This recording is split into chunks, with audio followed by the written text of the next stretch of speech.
Hi all, welcome back to a new post today.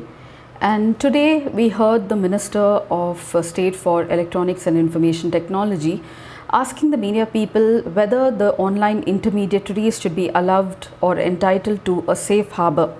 And he was speaking about the Digital India Act of 2023, which is going to be, I'm sorry, it's not an act, it's still a bill. So the Digital India Bill of 2023, which is being put into the public domain for feedback, etc., comments, so that it can be passed in the Parliament.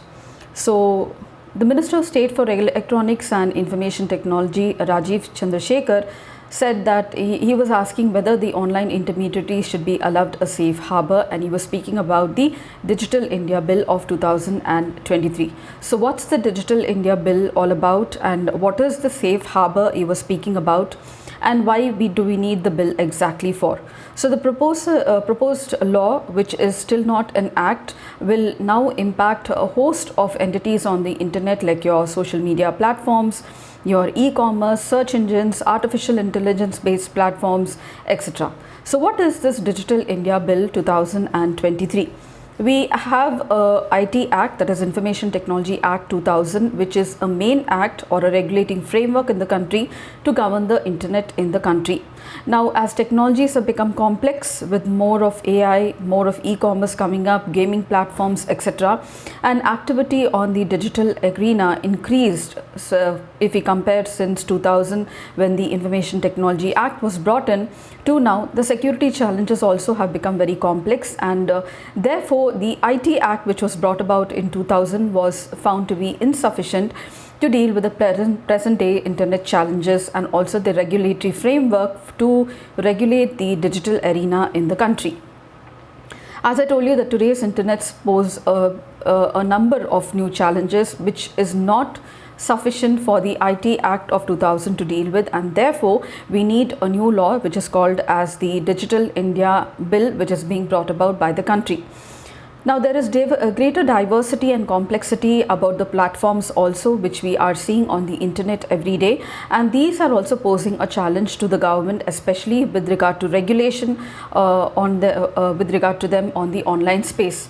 So simply put, the current Information Technology Act of 2000, which is a core framework to regulate the entities on the internet, is found to be insufficient, and that is why we need a new law, and thus that is being brought in the form of the Digital India Bill of 2023.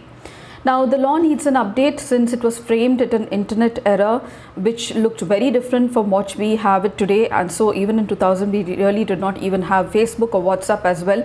Might have been in the outside countries like US and all that, but not in India. So given its limitations, the government also found an occasion now to bring up a new framework in the form of this Digital India Bill, because the limited scope of the Information Technology Act 2000.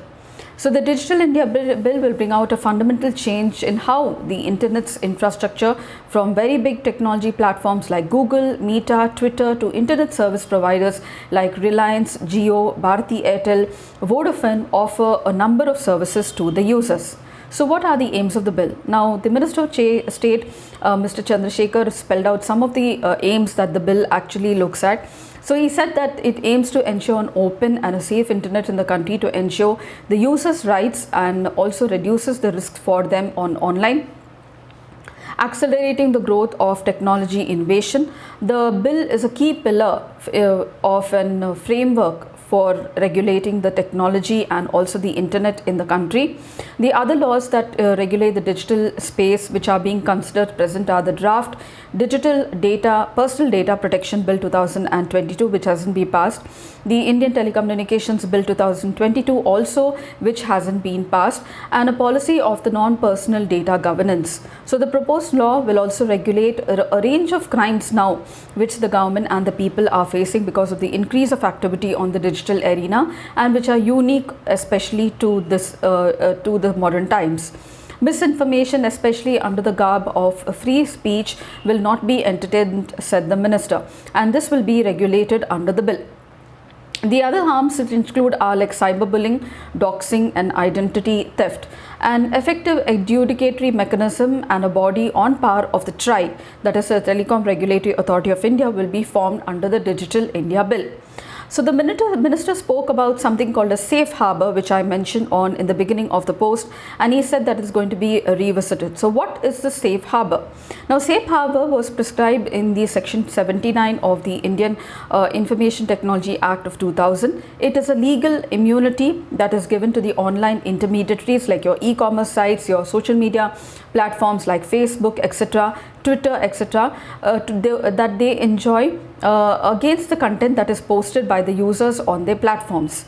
Now, this is available as long as these platforms abide by certain rules and requirements of the government, like censoring content which the government asks for or the courts call for. And the concept had its origin in Section 230 of the United States Communications Decency Act, which has been termed as one of the foundational laws behind the modern internet. So technology experts believe that the safe harbor is very crucial for ensuring free speech, especially on the internet, since the platforms only have to act on speech which is considered to be illegal. And let me tell you that the term free speech is very, very broad, and because of that we are facing the threat of hate speech also. So what is the need now of revisiting this concept, that is the safe harbor concept? The idea behind revisiting the concept of safe harbor has stemmed from the fact that in the 2 decades of formulation of the Information Technology Act of 2000, intermediaries, now the digital platforms, have become very, very complex. Owing to this complexity, there is a need to classify the intermediaries and the digital platforms based on the functions that they perform, and also there is a need for relevant regulations for each of them. There are also different types of intermediaries or different types of players on the internet, and also there are different types of service providers as well, and therefore the government wants to classify them and provide different types of regulations for each of them. So be it e-commerce, your digital media, your search engines like Google or UCC, gaming platforms, significant social media intermediaries, and also fact-checking portals to come under this. So the government is considering now classifying these intermediaries and separate norms for each of them, which could include even fact-checking platforms as well. So the revisiting of the safe harbor concept is not only being done in India, it's being done in many other countries as well, such as the EU and also in US. But countries around the world are reconsidering the respective safe harbor norms, including the US, where the concept has originated because of the complexity with regard to the digital platforms and also the digital activity that has been growing.